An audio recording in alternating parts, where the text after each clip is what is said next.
I assume most of you watched the college football playoff rankings get unveiled on Tuesday. If you didn't watch the show, you've seen them by now. And you know that Boise State is 2 spots in front of BYU. They're 4 spots in front of Colorado.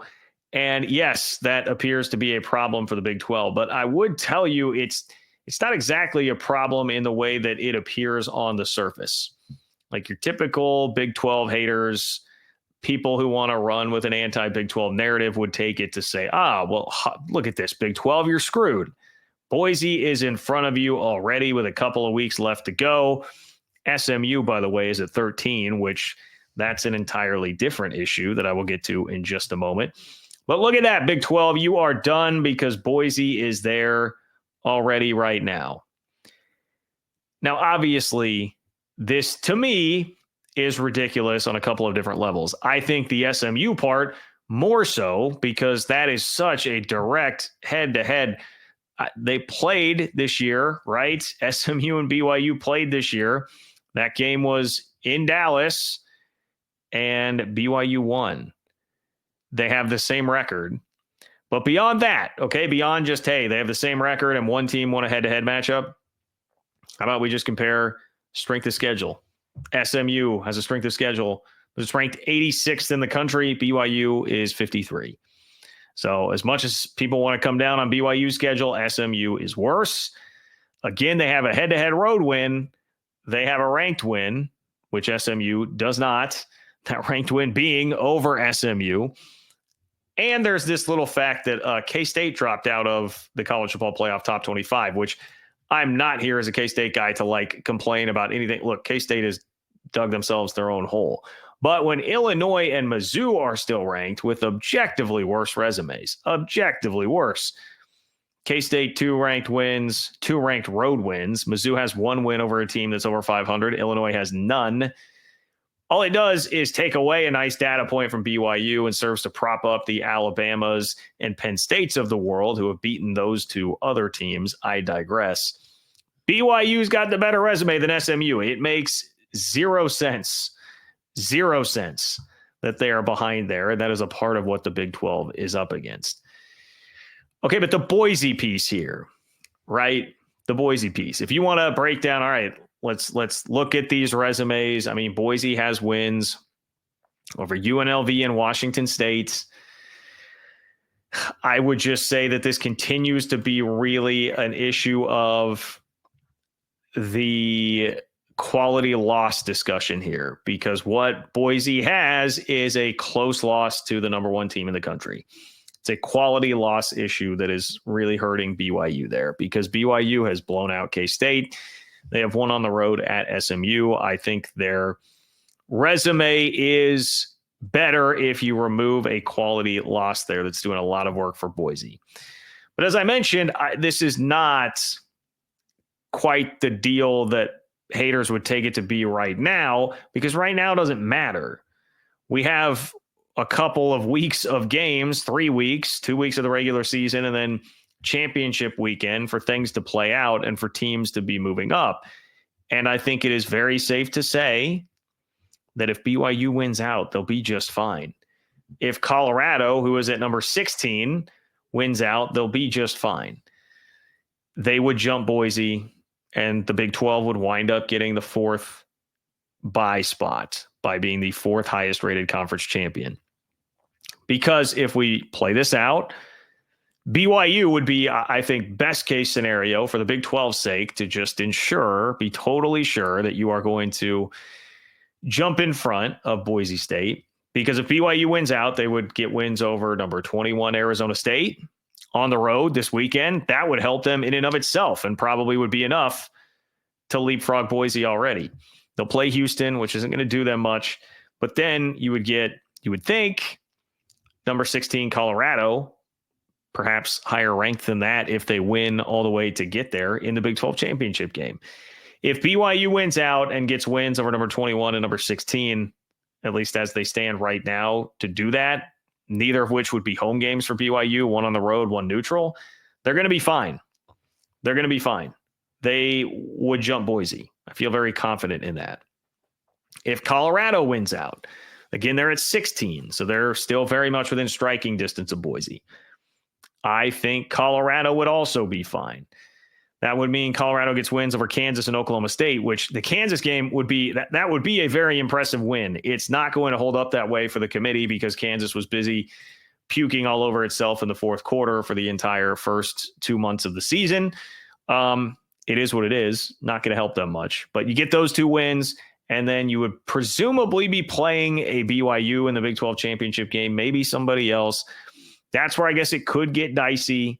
If it's going to be a 3-loss team because total chaos happens outside of Colorado, maybe that would not hold up enough. But you assume if they get somebody like a BYU in the conference championship game, that win would also be enough to boost them above Boise when Boise is going to be playing 2 sub-500 teams and then Colorado State or UNLV in the conference championship game. 2 sub-500 teams.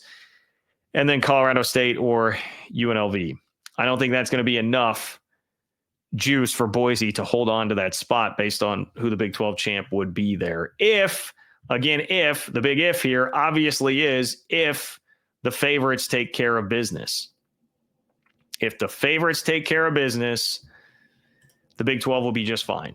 And that is why I say the initial knee-jerk reaction of people looking at this to throw shade at the Big 12. Like that's the problem is not that Boise is there right now. The problem is that the table is set for any other setback for Big 12 favorites to be the kill shot. You don't have much margin for error. That's really the thing. You do not have much margin for error. If one or both of those teams drop a game, it's going to be really, really hard to get somebody back above Boise. And that is what really puts a lot of pressure on this weekend because next weekend it's going to be BYU playing Houston. It's going to be Colorado playing winless Oklahoma State. Honestly, the BYU Houston game, you'll definitely still need to keep an eye out on that, especially if BYU is going to continue playing the way that they've played the last couple of weeks, where it feels like they're really running out of steam as they get to the finish line here. They're not exactly breaking the tape with a bunch of force at the moment. But the point is, this is the weekend where, BYU's an underdog. BYU's a dog. They're going to Arizona State. They are not the favorite. It would be an upset if BYU won that game in the eyes of the sports books. If both teams lose this weekend, you're looking at just a wild scenario of tiebreakers. And I was going through and playing with the tiebreaker scenario generator, and it looks like if both of those teams lose, the tiebreakers could very easily, assuming the other favorites win the rest of the games this season, tiebreakers will be sending Arizona State and Iowa State to the Big 12 championship game. Now, it's not like that is I don't think those teams are like bad, and that's some disastrous scenario from the standpoint of just like what the teams actually are. I think those are pretty good football teams.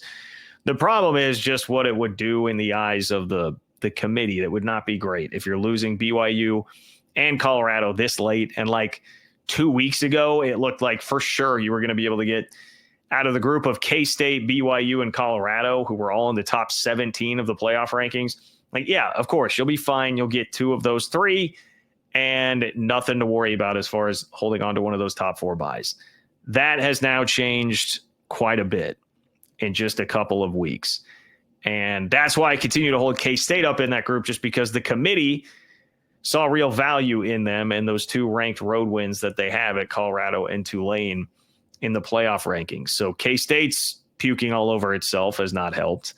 BYU with a rough loss and a pooch punt that goes off of a dude's helmet has not helped the league. And then Colorado, I guess you could just say like Colorado getting punked at Nebraska earlier this year, not aging very well. That has not hurt the league. So you got all that to be paying attention to this weekend. Plus, obviously you'll be watching Boise to see if they do hang on to win. And then I hesitate to even talk about this a little bit more. I certainly have already, but you've also got to worry about Army. You've also got to worry about Army, number 19 in the college football playoff poll, unbeaten, and now taking on Notre Dame this week. Boy. Now, I think Notre Dame will be fine, but I tell you what, anytime that you introduce the triple option, the offense that nobody's preparing for on a regular basis, weird things can happen. And what do we know, kids, about Notre Dame this year?